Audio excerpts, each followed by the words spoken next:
Sadeq Hedayat, a novella which is, I believe, considered to be pretty much the premier work of modern Iranian literature. Its author, Sadeq Hedayat, was an Iranian writer in the early 20th century, I believe. He was educated, I think, in the West. His work actually, I believe, had some issues as regards circulation due to conflicts with the ideology of the reigning Shah at the time. Uh, Hedayat ultimately, I think, ended up taking his own life. But this book, Blind Owl, although it is a slim novella, is nonetheless the major work upon which the author's reputation rests.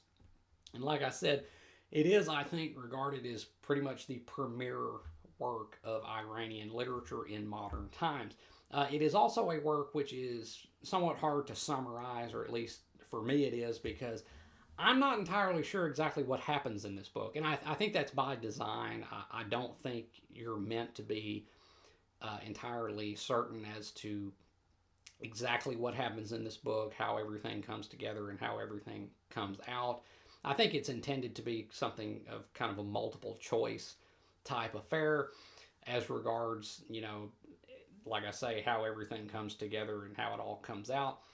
But nonetheless, it is an intriguing work and it is an important work, even though ultimately it was not really something that was, lended itself to my personal taste. But I do believe that it is a work which will have a certain appeal for certain readers out there, some more than others perhaps.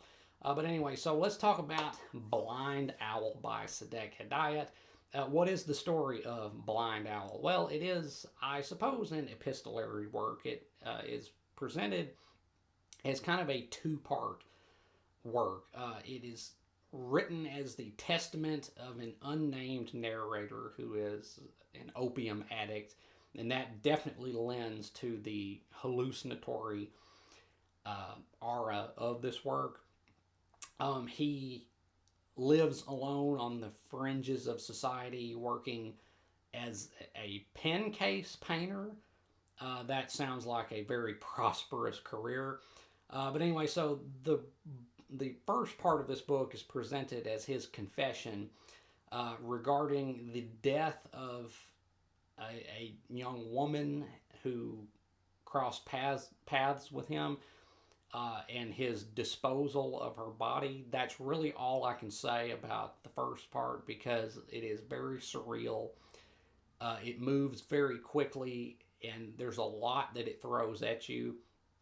And it just kind of bombards you with, again, kind of surreal scenes. And of course, this is as a result, surely, I'm fairly certain as a result of the narrator's drug addiction. It's kind of fragmented psyche, recalling some kind of dark and sordid deeds.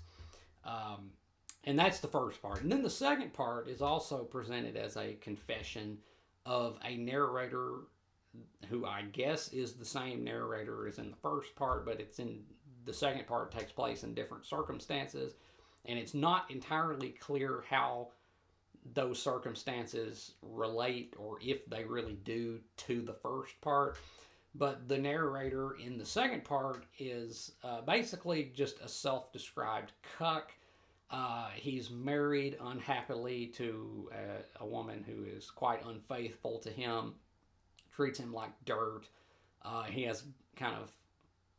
He does not have the highest standing in the eyes of others or in his own eyes, and he's kind of a pathetic figure.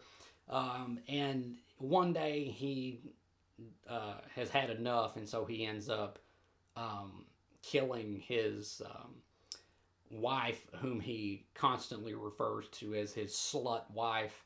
It's literally uses the word slut just ad nauseum in the second part, describing his wife. His slut wife he ends up killing, and that's kind of the entirety of Blind Owl. The title of the work comes because the narrator is writing his confession, he says, to his own shadow on the wall, which resembles kind of the silhouette of an owl. And that's kind of where the title comes from. But anyway, so that's the plot insofar as I can give it, insofar as I think I am um, able to give it as much of it as I can, relay cogently, because it is not a very cogent book. It is, again, very hallucinatory and kind of fragmentary.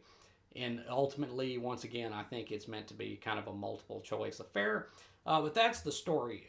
So we have two different parts of it. And again, it's not clear how those two relate exactly, although there are common elements, both imagistically as well as in terms of the phrasing of things. There are certain repeated motifs, both with certain images and also certain the wording of certain sentences. They recur. So there is some carryover, definitely, between the two parts. But ultimately, again, it's not clear exactly how all of this comes together, and you're ultimately, I think, just meant to make of it what you will. So that's, the story. Now, the writing of the story, I wasn't really blown away by. It's definitely going for a literary style. It's needless to say, this is a translation. But I wasn't really floored by it. It's kind of repetitive a little bit at times, and that may be because it does literally repeat certain lines, several times throughout the work, kind of creating a thread of coherency through it, a thread of a kind of certain common motifs that you can trace throughout the work. But it's not badly written, I guess, but it kind of felt a little bit repetitive, and it kind of felt a little try hard at times, a little edgy, I would say at times, and that may have to do with the subject matter of the work. But it's not badly written, but I really wasn't like astounded by it. But it's whatever. Some people will like it probably more than I did. As to characters, well, there's really only one character, or I guess there's one character.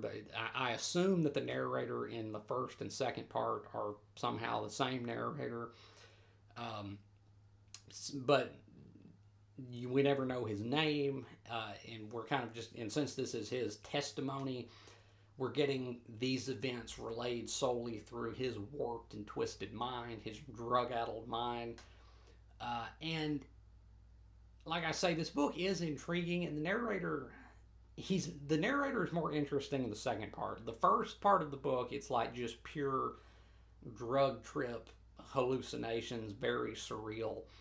It's very hard to grasp what's actually happening. The second part is more grounded. It's easier to grasp, and the narrator is more personable and understandable and human in the second part, as we get this kind of pathetic schmuck who is a total cuckold, and ultimately snaps as a result of that, and strikes back at his slut wife, in his own words. And it's interesting. Like I say, this book is kind of intriguing, even though ultimately my reaction to it was kind of, it just wasn't for my taste. But I can see this being something that others out there will really dig into, because it's kind of a puzzle of sorts where you kind of have to figure out what may or may not be happening. But there's really only one character, and he's somewhat interesting, but he's not the most robust character. But it's for what it is. It's fine. And the story, like I say, who the hell knows? I sure don't. But ultimately, this is an intriguing book, but it wasn't something that I was really inclined to adore. But like I say, I do see this as being something that others out there will really latch onto, perhaps, and like to pick apart, kind of get lost in, because it is something that you can kind of get lost in, even though it is very short. It's not even 100 pages long. But yeah, so that is Blind Owl by Sadeq Hedayat. To rate this,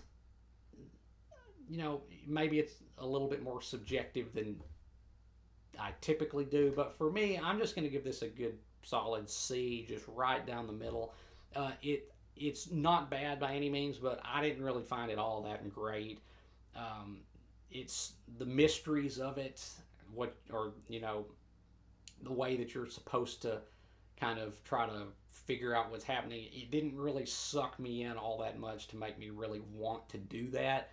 After I was done with it, I was just kind of like, eh, you know, it's cool for what it is, but it's just not really something for me, I guess. So to rate Blind Owl, I'm just giving it a flat C. It ain't bad, but for me, it ain't great either. It's just kind of right in the middle. But like once more, I do see this as being something that certain other people out there will likely enjoy much more than I did. But that's my rating of it. So yeah, Blind Owl by Sadeq Hedayat. Have you read Blind Owl? If you have, let me know down in the comments what you thought about it, what you think it all means, what actually happened in it, um, and whether you have agreed or disagreed with anything I've said here today. And if you haven't read Blind Owl, if you're into like drug literature, like Naked Lunch, or if you want to get more classical, perhaps Confessions of an English Opium Eater. This is right in there with that, and it's very hallucinatory once more. And if you're into that kind of writing, I think this might be of interest to you. But if you like something that's more conventional and straightforward, and that has clear resolution and such, you might not like this. And it's very brief, so by the time if you can manage to kind of get invested in it, it's probably going to be over by that point. But certain people out there, once more, will probably find a lot to like in this. I just didn't happen to be one of them. But as always, if you have enjoyed anything you've seen or heard here today, remember to hit that like button and subscribe. I would really appreciate it. And until next time, peace.